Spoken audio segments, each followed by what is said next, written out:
സാധാരണക്കാരായ എന്നെയും നിങ്ങളെയും അസാധാരണത്വം വഹിക്കുന്നവരാക്കി മാറ്റുന്ന പരിശുദ്ധാത്മശക്തി ഇന്ന് പകൽ നമുക്ക് വേണ്ടി ഇറങ്ങിയിരിക്കുകയാണ്.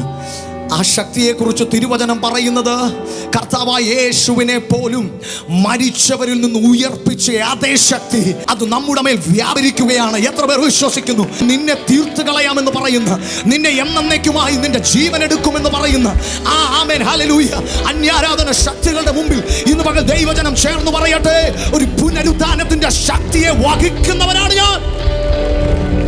ഒരു നിമിഷം നമ്മെ കർത്താവിന്റെ കരങ്ങളിൽ ഒന്ന് ഏൽപ്പിച്ചു കൊടുത്തേ. ദൈവം എന്തെങ്കിലും പകരുന്നെങ്കിൽ അത് ശുദ്ധിയുള്ളിടത്ത് മാത്രമേ പകരാറുള്ളൂ. നമ്മെ തന്നെ ഒന്ന് ദൈവകരങ്ങളിൽ ഒന്ന് ശുദ്ധീകരിക്കുവാൻ, നമ്മെ തന്നെ ഒന്ന് ഏൽപ്പിച്ചു കൊടുക്കുവാനൊന്ന് തയ്യാറാണോ? ഒരു നിമിഷം ഒന്ന് ഏൽപ്പിച്ചു കൊടുത്തേ. ദൈവത്തിൻ്റെ വലിയ സാന്നിധ്യം ഇന്ന് പകൽ വാസ്തവമായി അത് അനുഭവിക്കുന്നവർ കരങ്ങളെ ഒന്ന് ഉയർത്തി കർത്താവിന് നന്ദി പറഞ്ഞാട്ടെ.